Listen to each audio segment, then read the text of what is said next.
नमस्कार, बहुत बहुत स्वागत आप सभी का। इस वक्त सेफ हाउस 2 के सेफ रूम के अंदर हूं मैं और इस वक्त हमारे साथ एक एडिटर इन चीफ हैं अनिल छिकारा जी। बताएंगे कि क्या करते हैं, अपने बारे में इनका पूरा इंटरव्यू कर लेते हैं। और नमस्कार सर, बहुत स्वागत आपका। नमस्कार और नमस्कार आपके दर्शकों को भी। जी सर, आपके बारे में थोड़ा सा जानना चाहेंगे। हमारे दर्शकों से बता दो कि आप कहाँ से हैं और क्या करते हैं। अभी तो मैं बैंगलोर में हूँ और वहाँ पे सॉफ्टवेयर इंडस्ट्री में मेरी अपनी कंपनी है जी। और 22 साल हो गए मेरे को बैंगलोर में, लेकिन ओरिजिनली मैं हरियाणा से हूँ, सोनीपत से हूँ और मैंने इंजीनियरिंग भी अपनी कुरुक्षेत्र से की थी। ठीक है। बट 22 साल बैंगलोर में हो गए, उससे पहले पूना। और मेरे फादर एयरफोर्स में थे, एयरफोर्स में तो पैदा भी बैंगलोर में हुआ था और 10वीं की थी हमने दार्जिलिंग से। ऐसे ही होता है कि ट्रांसफर होते गए। हाँ, हर 3-4 साल बाद बोरी बिस्तरा उठा और चलो। हाँ। तो गांव में कभी रहे नहीं। गांव की सिर्फ वो मेमोरी है कि गर्मियों की छुट्टियों में जाना है, आम खाने हैं और जोड़ में नहाना है और भैंस के ऊपर बैठ के घूमना है। वो था हमारा बचपन से, रहा ही नहीं ना कभी, क्योंकि एयरफोर्स में रहते हो, बड़े प्रोटेक्टेड एनवायरनमेंट में रहते हो आप जी। उसके बाद सिर्फ इंजीनियरिंग करने के लिए मैं हरियाणा आया और फिर मैं 95 तक दिल्ली में था। उसके बाद मैं निकल गया यहाँ से, पूना था और अब 22 साल से बैंगलोर में हूँ। तो एक तरह से मैं हरियाणा से हूँ, लेकिन हरियाणा मेरे में नहीं था जी। और वो भी मैंने टाइम देखा जब मैं ट्राई करता था जाके कि भाई यूट्यूब पे कोई अच्छा कंटेंट मिल जाए हरियाणा का एंड ऑल दैट, लेकिन कंटेंट के नाम पे मेरे को लगता था यार ये फुहड़पन चल रहा है जी, है ना। और गाली गलौच हो रही है, चीप जिसे वो कहते हैं ना, चीप थ्रिल्स जी, उस तरह का हो रहा है। तो बड़ा दुख होता था। और वो भी टाइम था कि इमेज ही यही थी हरियाणा की कि यार इससे बात मत करो, ये तो लड़ाई कर रहा है। मतलब आम भी बोल लो तो क्या लड़ाई कर रहा है, वो एक इमेज बाहर अखड़ बोली थी ना। हाँ हाँ। सी अब मेरे को समझ आती है कि भाई अब यहाँ से बात करते हैं what you see is what you get, कि साफ बोलना है और सुखी रहना है। लेकिन बाहर ऐसा नहीं होता, थोड़ा डिप्लोमेटिक होता है और ये सब होता है। तो वो भी देखा था जी। अब मैं इनको जानता हूँ, प्रवीण सिंघल को और विनय सिंघल को, स्टेज से पहले जब अपना स्टार्टअप कर रहे थे ये इंदौर में, तब से जानता हूँ। तो ऐसी बात हो रही थी और मैं जब इन्होंने स्टेज शुरू किया तो मैंने भी इनका कंटेंट देखना शुरू किया। तब मैंने एक दिन प्रवीण को फ़ोन किया, मैंने कहा यार फाइनली कोई तो कंटेंट बना रहा है जो हमारे हरियाणा को एक पॉजिटिव तरीके से, मतलब एक प्राउड फील हुआ कि हाँ, हमारा हरियाणा जो है नहीं, जो एक तरह से मैंने पीछे होता है ना वो अंडर द कारपेट कर दिया था कि नहीं हम तो आईटी के हैं, बैंक कहाँ से हो, बैंगलोर से हूँ और वो हो गया था। तो मैंने कहा यार ये तो बहुत अच्छा काम कर रहे हो, मैं कैसे जुड़ सकता हूँ। तो प्रवीण ने इमेज लगा, सर आपकी तो अच्छी लुक है। और मैंने कहा यार मैंने एक्टिंग स्कूल में की थी। मतलब बड़े बिजनेसमैन टाइप लुक आपका जो है वो लगता है, मेरे ख्याल से उसी टाइप का लुक आपने बिजनेस ही किया है मैंने। पिछले 25 साल से बिजनेस किया मैंने, $4 मिलियन इन्वेस्टमेंट उठाई। मेरी अभी इन्वेस्टमेंट्स हैं स्टार्टअप्स के अंदर, कई स्टार्टअप्स हैं जिनमें मैं इन्वेस्टमेंट है, स्टार्टअप्स को मेंटरिंग वगैरह भी करता था।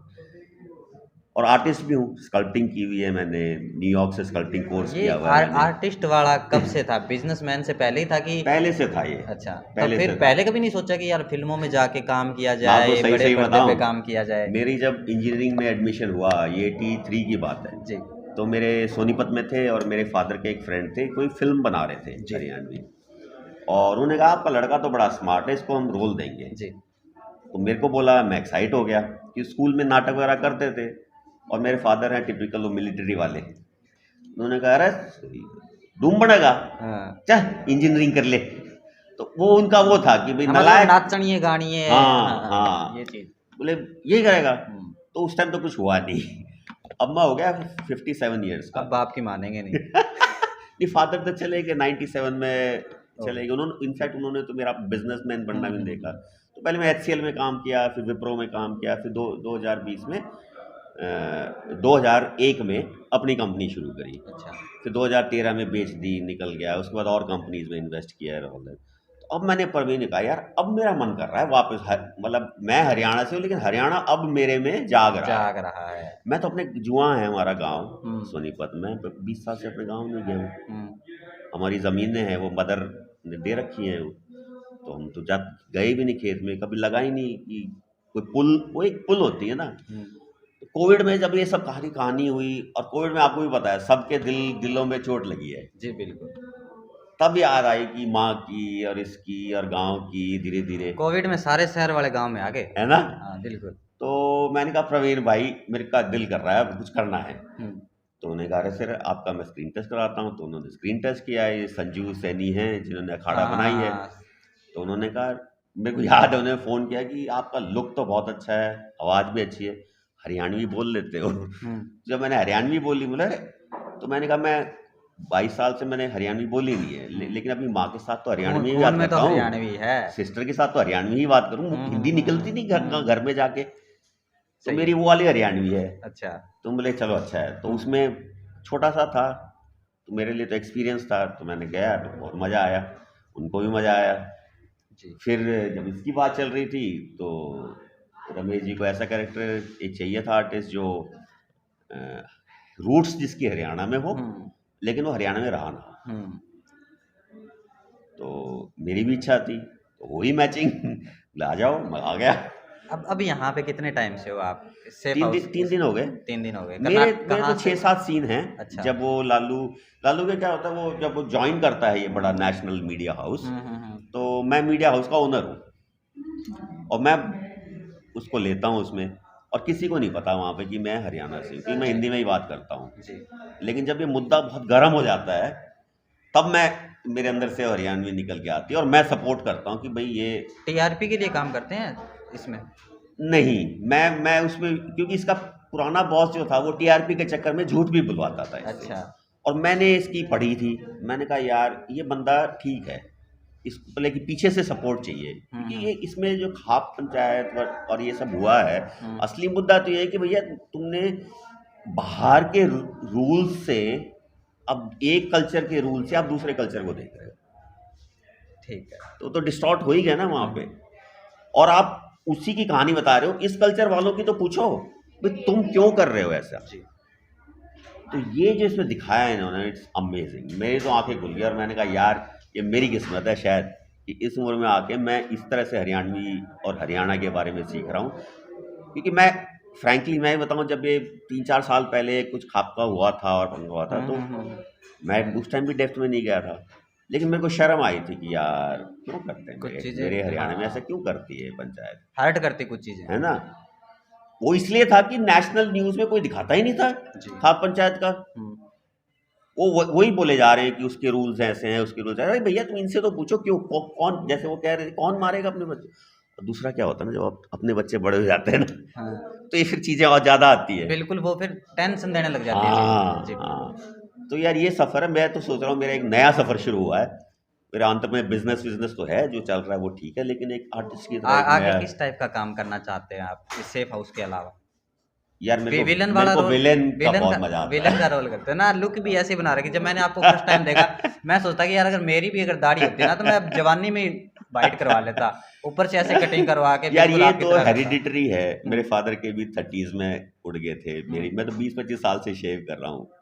और मैंने अपने बेटे को बोल रखा भैया मजे ले जब तक है ये तक जाएंगे। पर लग बड़े चलो अमेजिंग ये आगे तो ठीक है, अब ये मेरी क्या देन है, ये तो भगवान ने जो दे दिया अब वही चलती है। सूट कर रहा है आप बड़ा प्यारा सूट कर रहा है सर। Thank you. तो किस टाइप का कैरेक्टर विलन के अलावा कोई और? मैं थोड़े डार्क कैरेक्टर्स करने में इंटरेस्टेड हूँ। बिजनेसमैन टाइप का कैरेक्टर पसंद है? बिजनेसमैन जो जैसे स्टार्टअप वगैरह का है, बाहर से हम देखते हैं फ्लिपकार्ट ये इतना पैसा, पेटीएम इतना पैसा है, पीछे क्या होता है, वैसी कहानियाँ। मैं भी सीखूंगा सर आपसे बिजनेस, क्योंकि मेरा बड़ा इंटरेस्ट है बिजनेस में, तो मैं आपसे सीखना चाहूँगा। नहीं, मैं तो मैंने एक टीवी शो भी आया था मेरा। अच्छा। हेवर्ड्स 5000 हौसले की उड़ान, स्टार्टअप रियलिटी शो था। देखा, तो मैं जज था उसके अंदर। अच्छा। एंकर जज था। ठीक है। तो तब से मेरे को उसका मजा आया, मैंने कहा यार ये अच्छी चीज़ है। और मैंने तो हजारों स्टार्टअप्स को मेंटरिंग कर रखी है जी। एक बिजनेसमैन का दिमाग भी है आप में, एज एन एक्टर भी आप काम कर रहे हैं।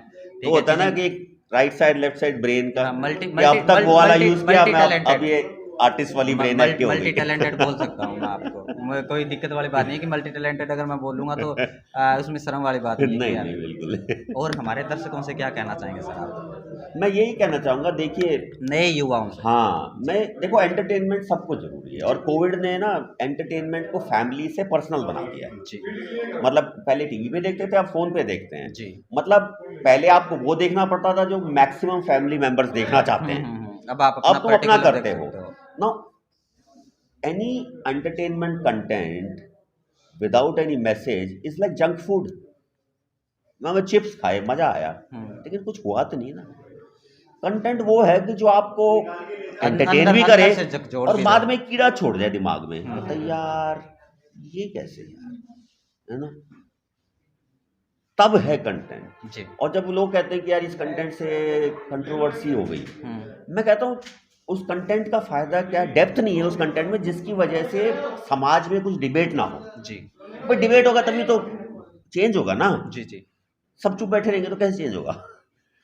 सही। तो ये जो है अखाड़ा में उन्होंने दिखाया कि भाई एक गरीब लड़का जो बन पहलवान जाता है और किस तरह वो क्राइम की में जाना पड़ता है उसको, और इसमें दिखा रहे हैं।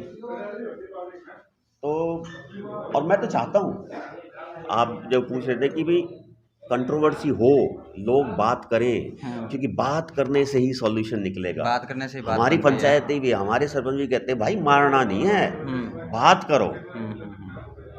जब दोनों सिंक में आएंगे तभी समझेंगे जी और यही यही ये कर रहे हैं। ब्रिलियंट। मैं तो कहता हूँ आई एम सो फॉर्चुनेट। मैं तो रमेश जी को यही बोल रहा था, मैं कहा यार आपने मुझे मौका दे दिया हरियाणा का सीखने का एज अ कलाकार अंदर घुस के, जी। You know, and I am looking forward to it really. Thank you so much sir, हमें इतना टाइम देने के लिए। अरे माय और प्लेजर बॉस। सर ने बिजनेस के मैं बारे यही में कहूँगा बताया कि आपके किस उनको कि प्रकार यार का करते हैं। कंटेंट वो ढूंढो जिसमें मजा भी आए और और सीख भी हो। सोचने को मजबूर भी हो। जी बिल्कुल। 4 लोगों से डिस्कशन हो बैठ के, यू नो। तो मेरा तो यही मैसेज है यार। एंड जो काम ये कर रहे हैं स्टेज वाले, आई थिंक ये हो जाना चाहिए था बहुत पहले, पर चलो देर आए दुरुस्त आए। अब तो हो रहा है। ठीक है। तो सर इस वक्त हमारे साथ थे जिन्होंने अपने बिजनेस के बारे में बताया, कब जाके एक्टिंग में आए, ये भी बताया कि ज़िंदगी कभी भी आपको किसी भी मोड़ पे लाके खड़ा कर सकती है। ये चीज़ आप सीख सकते हैं सर से। वीडियो पसंद आया हो तो लाइक करें, कमेंट करें, शेयर जरूर करें अपने दोस्तों के साथ। स्टेज पे नए हो तो स्टेज को सब्सक्राइब करें, डाउनलोड नहीं किया है तो अभी जाएं प्ले स्टोर पे डाउनलोड करें। बहुत बहुत धन्यवाद आप सभी।